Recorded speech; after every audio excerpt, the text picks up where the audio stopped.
Greece has long demanded the return of the classical sculptures, which have been in the British Museum for more than 2 centuries. For months now, there have been reports that the museum chair, George Osborne, is close to making a deal with the Greek government. The Culture Secretary, though, says the marbles belong in the UK. I think that opens a complete can of worms. It would be a slippery slope.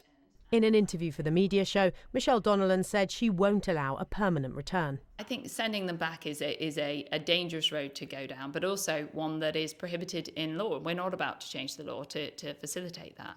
It's important that we stand up and protect our culture. Has George Osborne, former Chancellor, now Chairman of the British Museum, has he approached you about this? So I've had several conversations with George Osborne. I think his view on this has been misinterpreted and certainly portrayed wrongly. And, in what way? Well, he's not about to send them back, basically. That's not his intention. He has no desire to do that. So is a deal off the table? The British Museum told the BBC, "We're not going to dismantle the museum's collection as it tells the story of our common humanity.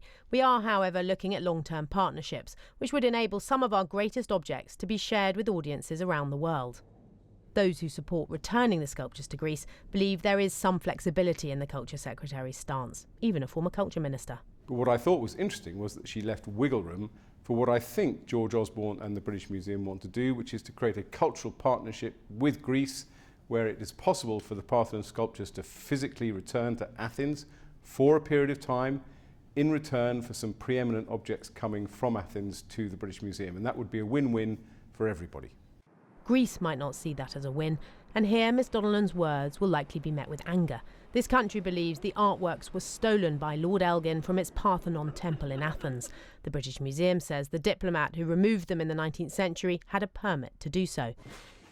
Speaking before hearing the Culture Secretary's views, the Greek Prime Minister, who's facing an election, warned voters return was not imminent. If the Greek people trust us again, I believe we could achieve this target after the elections, with full respect, of course, to the obvious red lines that all Greek governments have posed. One red line could be accepting the sculptures back on loan, but the law prevents the British Museum from returning ownership to Greece even if it wanted to. Unless the Culture Secretary changes her views, for now a short-term loan looks like the only option on the table. Katie Razzle, BBC News.